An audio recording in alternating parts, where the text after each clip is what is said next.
মাছে ভাতে বাঙালি, এই কথাটা কিন্তু একদম সত্যি। কারণ বাঙালি মাছ ছাড়া একদমই খেতে পারে না। আমাদের প্রত্যেকের ঘরে কিন্তু প্রায় দিনই মাছ হয়ে থাকে।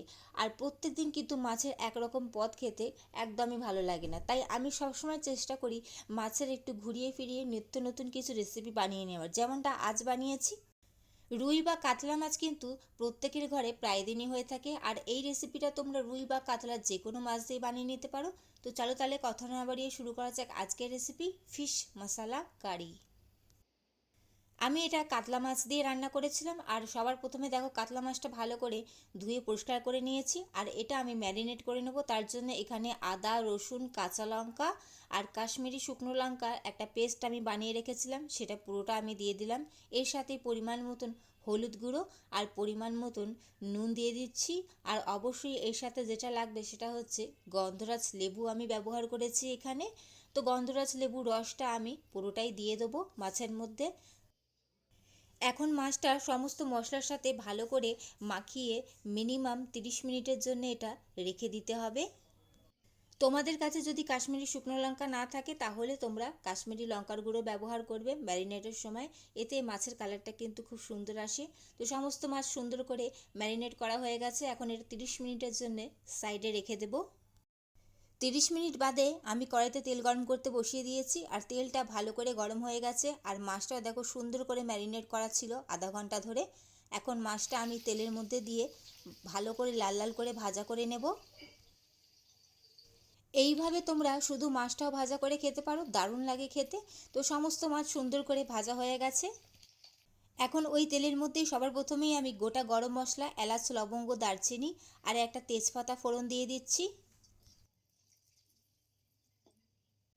ফোড়নটা ভালো করে ভাজা হয়ে গেছে। এখন এর মধ্যে আমি দুটো মিডিয়াম সাইজের পেঁয়াজকে পেস্ট করে রেখেছিলাম সেটা অ্যাড করে দিলাম। এর সাথেই মাছটা যেটা ম্যারিনেট করেছিলাম তার যে মশলাটা বেঁচেছিল সেটাও অ্যাড করে দিচ্ছি আমি। এর সাথেই আমি 2 টেবিল চামচ মতন টক দই একটু চিনি দিয়ে ফেটিয়ে রেখেছিলাম সেটা অ্যাড করে দিলাম। এই সময় কিন্তু গ্যাসের ফ্লেমটা অবশ্যই লোতে রেখে ভালো করে দইটা মিশিয়ে নিতে হবে, না হলে কিন্তু ফেটে যাবে। দইটা ভালো করে মেশানো হয়ে গেছে। এখন এর মধ্যে কিছু গুঁড়ো মশলা দিয়ে দেবো। সবার প্রথমেই পরিমাণ মতন হলুদ গুঁড়ো, এর সাথেই একটু রঙের জন্য কাশ্মীরি লঙ্কার গুঁড়ো দিয়ে দিলাম। আর যেহেতু আমি মাছটা ম্যারিনেটের সময় কাঁচা লঙ্কা বেটে ব্যবহার করেছিলাম আদা রসুনের সাথে, তাই আলাদা করে আমি ঝাল লঙ্কার গুঁড়োটা আর ব্যবহার করলাম না।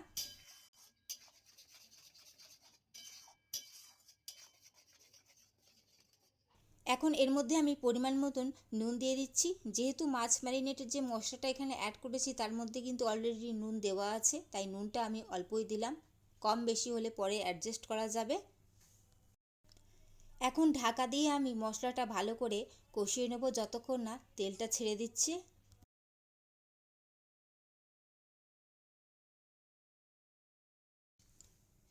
5 থেকে 7 মিনিটের জন্য আমি ঢাকা দিয়ে মশলাটা ভালো করে কষিয়ে নিয়েছি। তেলগুলো উপরে ভেসে উঠেছে।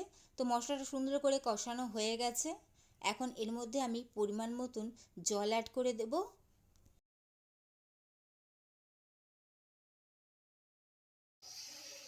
এটা খুব বেশি পাতলাও হবে না, আবার খুব বেশি ঘন হবে না। তো পরিমাণ মতন জল আমি অ্যাড করে দিয়ে এখন ঝোলটা সুন্দর করে ফুটিয়ে নেব।